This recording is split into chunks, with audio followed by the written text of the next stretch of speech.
In today's episode, we talk to Danielle. Danielle is a former teacher and a mom who now works with parents to teach them how to advocate for their children while also empowering them to be capable and independent. Hi, everyone. You're listening to the Bold Little Minds MomCast, a podcast where we talk to incredible moms who share their unique journey to motherhood, practical tips, and some of our favorite low prep activities so you can enjoy that hot cup of coffee. I'm your host, Krissy. I'm a mom of 2 boys. I'm glad you're here with us, so pop in your earbuds and let's have some fun. Thank you so much for joining me for this episode of the Bold Little Minds MomCast. My name is Krissy. I'm a stay-at-home mom to 2 young boys, 3.5 and 2, and I am so grateful that you are here with us today. At this point, I have released my website. It is up and running, and it is beautiful. I absolutely love it. There's still work to be done, but I am so proud of the work that I put in to make this gorgeous website that has everything on it. It has all of my products, all of my podcast posts. It doesn't have all my blog posts yet, but it will eventually. And it has like an About Me section, where to find more resources by me, things like that. It's so exciting. And I also launched with it some brand new products, one of them being my coloring book subscription that I'm so excited about. I'll send people who subscribe to it a new coloring book every single month. And for my Black Friday special, a sweet little birthday theme book during your little one's birthday month. I'm so excited about that. I'm really looking forward to a year of making new themed coloring books for the subscription, but also to sell individually and to continue selling locally. It's been so much fun to do that. O'Shea's Coffee and Tea here locally was my first company that I sold products with. They took a chance on me, and they're featuring me this week in their small business series that they're posting on their social media. And I'm just so honored that they chose to include me. They took a chance on me. And it's been so fun to work with them. I also have up there my brand new custom coloring book party favors that have a customized, personalized cover and 14 pictures inside the coloring book of your choice with your kid's favorite interests, whether it be like food or trucks or princesses or whatever your kid is into. We can work together to make a perfect coloring book for your party favors, which is really fun. You could also do one for your kids' classroom gatherings. So the personalization might not be about your child, but it might be about a whole classroom and what everybody's studying or interested in or that season. So that's another really exciting product that I have up there. And I'm just really enjoying pouring so much of myself into these products and into this website and into this business because it's helping me with my creativity and feeling productive and feeling all of these things, feeling like I have some sort of identity outside of being a mom, because that's something that I've struggled with since I've had kids. I don't know if part of it was because I left my career at the same time, or, I after talking to so many moms now, I know that this is a fairly universal feeling of not knowing who you are as you enter motherhood. So this has really, for me, filled this gap, and I'm so happy to share it with you. And I hope that you are enjoying the products as much as I am enjoying creating them. It's making me feel all warm and fuzzy every time that I work on them and talk about them. It's like, when you have something that you're super excited about and that's all you want to talk about, that's where I'm at right now. So I am loving it. I'm so excited about all of these pieces. This week, I talked to Danielle. So talking about things that make you warm and fuzzy and bring a spark to you, Danielle is a former teacher. She and I aligned on so many teaching practices, like guided math. Like that was my number one thing as a teacher. So we talk a lot about that. Most of that is in the bonus episode because I wanted to keep this part of the episode focused on things that would best benefit the majority of parents who are listening. But if you have a teaching background or if you're interested in learning more about that, then go hop over to the bonus episode to hear us geek out on teacher stuff because I think it was really fascinating. In this episode, you'll hear about Danielle's journey to motherhood, a little bit about how her early motherhood experience was impacted by her child with medical needs. We go into that a lot more in the bonus episode. And we talk about the topics that she's passionate about right now. We talk a lot about her latest guide, which is about independent play. She is an incredible resource about how to get your child playing independently and fostering their capability and their self-reliance to help give them the tools to succeed as they grow. It's all research-based. She's done all the work for you. I loved this conversation with Danielle, and I'm sure you're going to find nuggets of wisdom that you're going to take with you into your parenting as soon as you're finished with this episode. Please take a moment to leave a quick rating and review. If you're on Apple or Spotify, you can click those 5 stars. You can leave a comment in Spotify, or you can go in and leave a quick little, just a couple word rating. If you're on YouTube, click that thumbs up and leave a little comment. Make sure you follow and subscribe on whatever channels you're listening on or whatever channels you have access to, because that is such a powerful way that you can contribute to building this podcast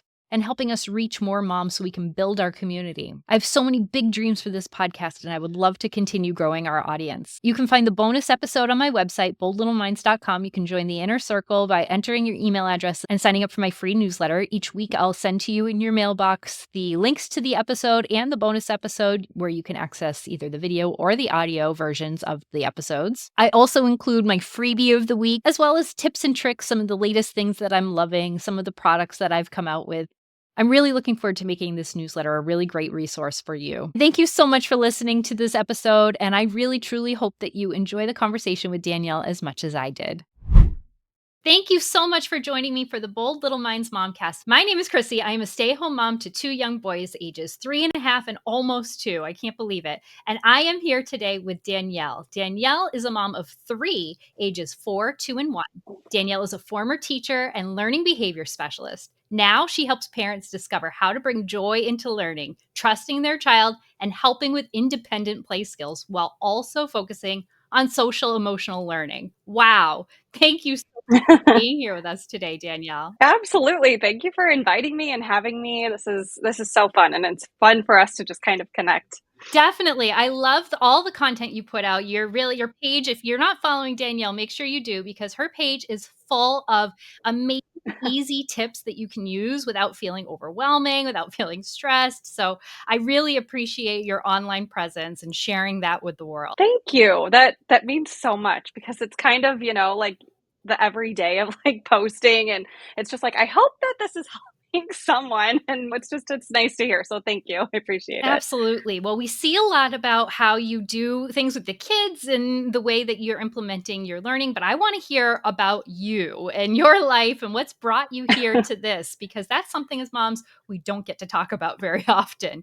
So tell me, what was your life before becoming a mom? My life before becoming a mom my life was teaching. Yeah. And I always say, I'm like, oh my gosh, if I was like in the classroom right now, I would have, I was a really, really good teacher, but I would have been so much better being a mom, like having that perspective. I'm like, oh my gosh, like that was all of their babies, but anyway, I poured my life into teaching. I was just talking to a friend. They were like, oh, it's just so sad how teachers don't make any money, blah, blah, blah. And I'm like, I'll be honest, I've never looked up a salary. Like I never even like looked it up to know. I just felt like weird getting paid for doing something that I love so much. And so I started off teaching 6th grade, and then I moved to 2nd grade, and that was kind of like on my forehead. And I just went from different districts, whether it was like a Title I or affluent area, different states. Like I've had tons of experience in very diverse roles. And that's just kind of what I did. And my husband and I were getting our masters at the same time, and, kind of just poured our life into that. And it's probably a good time to do it before having kids and stuff. Definitely. I mean, there's a reason I think teachers start in their 20s most of the time because there's so much energy and enthusiasm. Yes, I know. I'm like, can I get a little bit of like Danielle, like, 15 years ago? No kidding, right? Oh my goodness. Now, tell me about your transition to a learning behavior specialist. What even is that? What is that role? So it's like kind of like a fancy word for like special education. When I went to go back to get my master's degree, I really wanted to dive deep into curriculum and instruction. To start like way back is I actually originally went to school for psychology. Oh, okay. And then fell in love with like the child development aspect of it. But anyway, having a couple of years of teaching under my belt, I was like, okay, we can't be like teaching just one lesson to like 30 kids at times. Like it just doesn't work. So I was really into I did guided reading, guided math. And then I was like, we should do guided science, like there's just so many different levels, even though there's a bunch of 2nd graders. Then when I went back for curriculum and instruction to really enhance my teaching, I decided to also pursue special education because there were so many kids who needed behavioral support, or they had learning disabilities, or some were even undiagnosed and like It takes time to get an IEP, an individualized education plan. So like I needed to fill that job for them, and I wanted to do it right. And I wanted to do right by the parents. I wanted to do right by the kids, and I wanted to be the best for the kids. So I did it, but I didn't want to leave the classroom. I thought about it. I was like, okay, well, I could be like a specialist where I have my own little office and I pull kids, and I considered it. I had a couple of opportunities where I was asked to be the special education teacher that would pull kids out, but like I loved the classroom. I mean, I had so many kids with severe needs, right? And I wanted to be everything for them, I guess. Wow, that's so special. And I totally resonate with what you're saying. And I love what you said about how IEPs take time. Because I don't know if you saw this too, because I would see kids that very clearly needed an IEP. They needed a support. They needed that extra individualized education. And not only did it take time, it was an uphill battle trying to advocate for that child, help the parents. So as a teacher, I found like I was on the parents' team trying to get that support. Whereas, IEPs are money. So you're fighting sometimes the district to try to get the kids the support they need. Did you find that too? I did. I wasn't a very good rule follower with administration and stuff like that.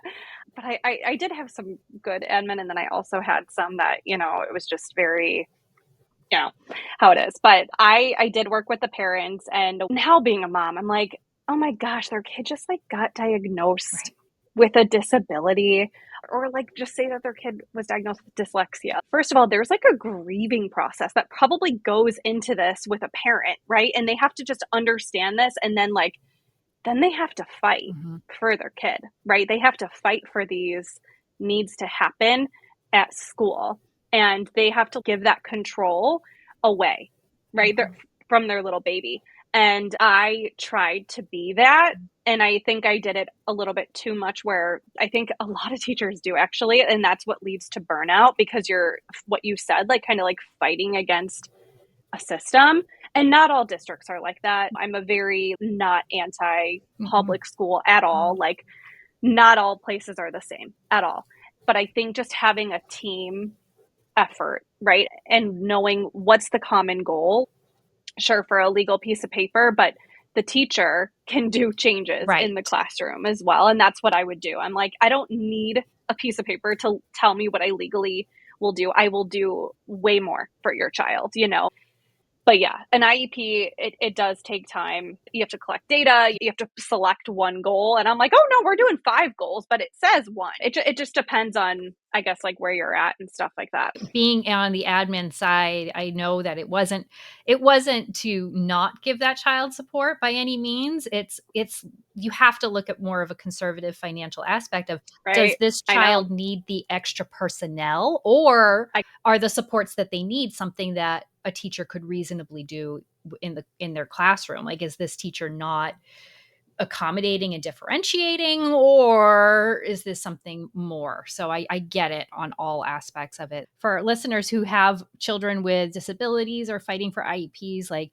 your teachers are likely on your side or can give you some good advice, but there are advocates out there if you're looking for resources for just how to navigate this system, because it's not easy. In one of my guides, which is the social emotional guide, I have a ton of friends who've been in these situations, and I would write their emails, or I would tell them what to say on the phone. So I just wrote scripts and I put them in the guide. I put like, if your kid's doing this, here's some like red flags for every developmental stage. Then here's what you can do. Here's a script that you can have to the doctor. Here's a script you can have for the teacher. Here's a script you can have for the administration. And I wrote it in an email format so that a parent could just use my language. Because a lot of times, from my experience of talking to parents, is just like they feel scared and don't want to, overstep. And it's like, let's try and figure out how to make this like a team effort. And I think that for some reason, it gets to like the teacher against the parent sometimes, and it's not communicated right. Right. What a hidden gem you have in your guide. That's amazing. I know. Everybody who like learns about my guide or gets it, they're like, you're not like marketing this right. I'm like, I'm not a marketer. I don't know how to do it. I just like brain dumped every single piece of information that I've learned and research of like social emotional learning, and I put it into the guide, and there's like so much to it. It was kind of like a therapy like journal for Yep. me. Like, let me just write it all down. Yeah, what do I do with all this knowledge now? Yes, I Yeah. love that. So what an amazing resource. Definitely look into that. Wow. One was a huge transition for you for so many reasons. What was it like Mm-hmm. going from 1 to 2? 1 to 2 was a lot easier Yeah. for me. And I know a lot of people struggle with that. It was very hard going from 0 to 1, just because, I mean, we didn't know what we were doing, and then the pandemic, and then the medical needs on top of that. And then going from 1 to 2, there was a lot of guilt I had associated with having a little baby and then my toddler. But they're 18 months apart. Like, they're best friends. They fight all the time too, but they're best friends. And then going from 2 to 3, I mean, that's like having 13 kids. I'm like, that is really different than 2. Yeah. It's like, for the last 3 kids, I'm like always pregnant at this time. So anytime I'm like talking to someone, I'm like, oh, guess what? They're like, you're pregnant. I'm like, no, Yep. I'm not pregnant. Like, Yep. 3 is a lot. Oh my gosh, that's so funny because the same thing happened to me when my youngest turned around the same age. It was like 9 months, right? When I got pregnant with him the first time around. So when my younger one turned 9 months, I like had this bug, like I need something in my life. I'm out of survival mode. I can sleep a little bit more. I'm functioning, Mm-hmm. but I know I do not want another one of these. So what am I going to do That's a lot. instead? Yeah. Right. Yeah. And it was like this identity crisis of how do I fill this now emptiness that's not just taken up Mm-hmm. by literally surviving. Did you feel any sort of identity crisis? I did. I think like my anxiety and like my guilt Mhm. just really, and it still just like gets the best of me all the time. But yeah, that's actually why I kind of started doing things Yeah. online. When I first started, I was like, oh, let's like make learning fun and show STEAM education. Like, that can be done at 2 years old. So I started doing that. But like, the feedback I was getting was like, this is amazing, but you're making me feel like a really bad mom. And I was like, Oh. oh my gosh. I had multiple people say like, I could never do. And I'm like, okay, so I do not want to come across as like an account. There's enough out there that's like, oh, they have their whole life Yeah. figured out. And I don't want to do that. And I'm still struggling with like messaging Sure. and like how to come across as like someone to help. Mm. So I like took a step back from that, and I was like, there's enough on to make people feel bad about, not being able to do these activities. And the truth is, you don't have to do Right. activities with your kids every day. And even though it looked like I was doing it every day, I really wasn't. Like, I was filming like once a week, and then I was like, oh my gosh, I'm not getting my message across right. So then I was like in this crisis of like, I don't know what to do. So I was like, what's the most important thing I would want parents to know? And I was like, okay, I'll start with social emotional learning. And then now I'm just like, let's get back to basics of play. Yeah. Like, babies are born with this skill, and then they get lost and they forget, and you could reteach it. And there's like these habits that will form, and then kids will lose that like spark and that intrinsic motivation. And I want to help get it back. I think my purpose is to genuinely help, and I've seen the kids come on the other side of like feeling lost with learning and then finding the joy again. It's like almost like, how can I prevent that like problem from happening with like kids at like 8, 9, and 10? There's already like little, especially little girls who are just like not into science or math. And I'm like, that was me, and I'm trying to help, Right. So. Now, you said something in our little discussion before about kids being so capable. And I'd love to hear more of your thoughts on that. I think this ties in really nicely with that sentiment. Say that your kid spills a mess all over, and it's like, oh, just, like, just step aside, I'll just do it. That is teaching them that mommy can always just do it better, right? Even though your kid has like a dustpan and a little broom and they're not getting anything in there, you just let them be, because they're not asking for your help and they feel like they can do it. But the second that you're in all good intentions, you can do it a lot faster, but they're capable of it as well. And that's how they learn, and that's how they discover. And it's like these like little things that we even say to kids of like, oh, don't put the paint in that one, it will mix. It's like, let them figure out that it mixes. That's such a cool learning opportunity. Right. I see that so much. Like, it takes a lot of foundational work and modeling and showing, but then setting an expectation of, I'll say a lot to my kids, like, you're responsible. I want to see some responsible behavior, but without trying to make it a battle.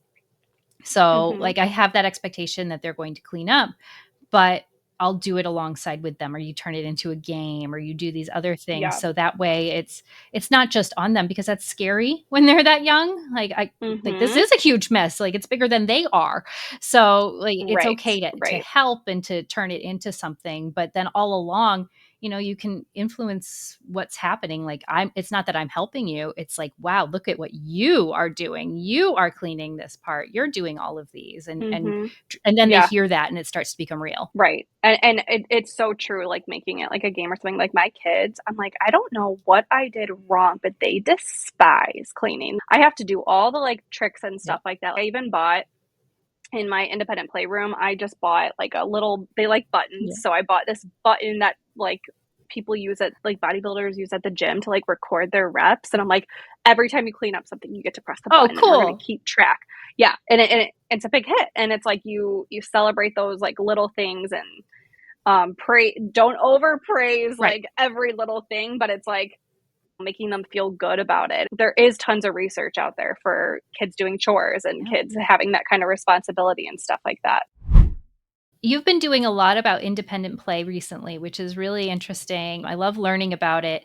One thing that I've noticed with my kids, and I think it's important for other people to hear too, because it can be frustrating when you're thinking my kid won't do this, is sometimes, I know for my kids, and your kids probably need it too, is they need something really directed first. Maybe it's really directed gross motor time, or maybe it's really directed sensory thing, just something that's heavy work, whether it's physical or mental heavy work. And then once that's over, maybe that was only 5-10 minutes, they go in and they do the blocks and the imagination Mm-hmm. comes out and all of those things too. Do you see that with your kids? I did when I was building the skill. Sure. Now my kids, that's where they want to be. I actually lock the room because Yeah. I like they want to do it all Yeah. day. But when I was building it, I think it's very important for parents to, I say 15 minutes, put your phone Yeah. down. And sometimes parents don't like to play like the play pretend, and that's fine, but do it like 15 minutes. Or if you only have 5 minutes, fine. Give them 5 undivided attention minutes, right? Like Mhm. to just do whatever they want to do, Mhm. let them lead, you just follow along and like fill that cup of emotion and connection and quality time, and so that they're not seeking it in that independent playtime. But I think it definitely depends on the kid. Like my older son, he would be totally fine not doing heavy work and just reading a book with me for 5 minutes or Oh, so. And sure. then my second born, you need to like smush him in some pillows, you need to have him climb. So it just kind of depends on the kid. But I think that what you said right before, like if you're filling that emotional cup ahead of time and that physical cup, like that's going to set them up for success. Right. And that's what we want to do, right? We don't want to like direct and say, nope, you got to go play, go play, go Right. play. You know, it's like, what can you do to set them up for this like exciting, successful moment? Right. You can't go into it thinking like, okay, I'm really tired right now. They're going to go play and I'm going to have this moment. Like you got to put in a little bit of work first to fill Yeah. those pieces, fill that cup. So that way, and it Mm-hmm. just comes. They just start doing it. You don't have to Yeah. point them in the direction. Sometimes a little prodding helps, but Yeah, that like giving for them the sure. right tools Definitely. or whatnot. Yeah. I love to ask everybody their favorite go-to activity when they need that few minutes and they need something a little more directed. What are your go-to things that you present your children with for an opportunity for that play? Well, instead of just like saying a tool, I'll probably just go to an extreme of a kid having really low confidence or like scared to make mistakes. I've had a lot of students with like early onset of anxiety, and even experiences with one of my children who can't even draw because they're too scared of making a mistake. No. So I'll go to the more extreme Yeah. side. And I guess like a go to activity for me is I love connecting through literacy as Mm. well. So like there's this little tiny little board book, and I think it's called Spilled Milk or something like that, and we just read it, and it's the perspective of like a little spilled piece of milk Okay. and what you could turn it into and what it looks like. So, using your creativity to see like this like blob, but then it actually looks like a horse, or it's kind of like what you do with like clouds, Mm-hmm. like you see something in the clouds. And then what I like to do is use chalk and like, let's just draw a blob. Mm-hmm. What do you think we could turn this into? Those are the kids who hate making mistakes, and they're perfectionists at a very, very young age. And it's a very real thing. A lot of kids do struggle with that.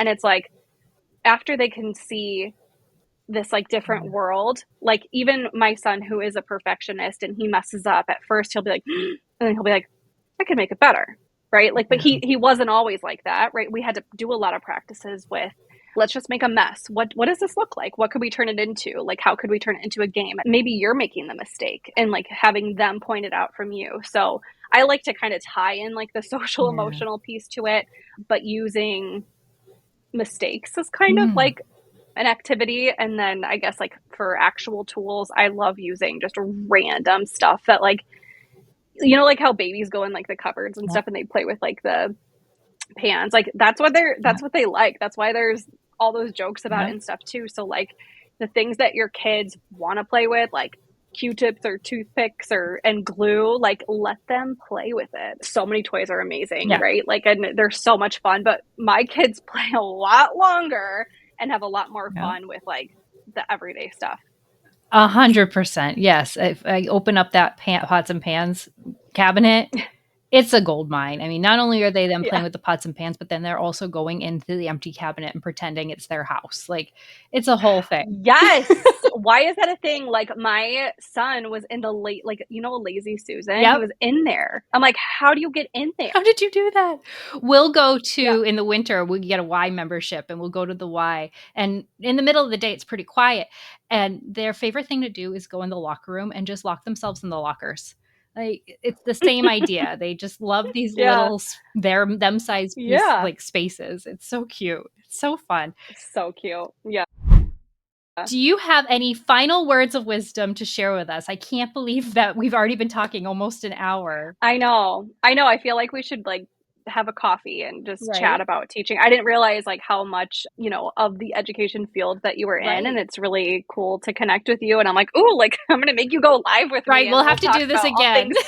Yeah. We'll have to like talk all things math or something like that. But last words, I guess, just be your child's biggest advocate. Like, I don't believe that there's a parent out there who doesn't truly want the best. They're just like overwhelmed, overstimulated, or overworked, and might not know what to do. But like kids, and this sounds so simple, but like kids are real people. If you look at them as just like this individual instead of just like this little kid who just needs to learn, they can teach you so much. And if you really listen and you hear them and you value what they have to say and their own opinions, like everything's going to be so much easier, and it's going to be so much more enjoyable. And that's when like kids really start to thrive. Totally. Where can people connect with you, and what resources do you have to offer them? Right now, people connect with me on Instagram, which is my handle name is STEAM Made Simple. And then also email, which is steammadesimple@gmail.com. The resources I have right now is I have my social emotional guide, which is called Raising Emotionally Intelligent Kids. It's really about figuring out your kids, like kind of what we talked about, like their sensory profile and what they need, and then curating a space to help teach proactively and help your kid through meltdowns, and what about the red flags, and all of the social emotional piece. And then I also have an independent play guide that walks you through like a research-based proven like step-by-step guide that will help even a kid if they can play for 0 minutes, and they will be able to play independently if it's followed and it's consistently followed. And then I also do support calls for parents if they need that as well. So that's what I have right now. I have like so many projects in my mind. I'm like, I should do a podcast too. That's so fun. But like, I don't have any of that right now. But just trying to have fun, support parents, and, share as much as I can. I love it. Well, definitely watch Danielle, because she has big things coming one way or another, whether she knows what they are or not. They're going to be here in the world before we know it.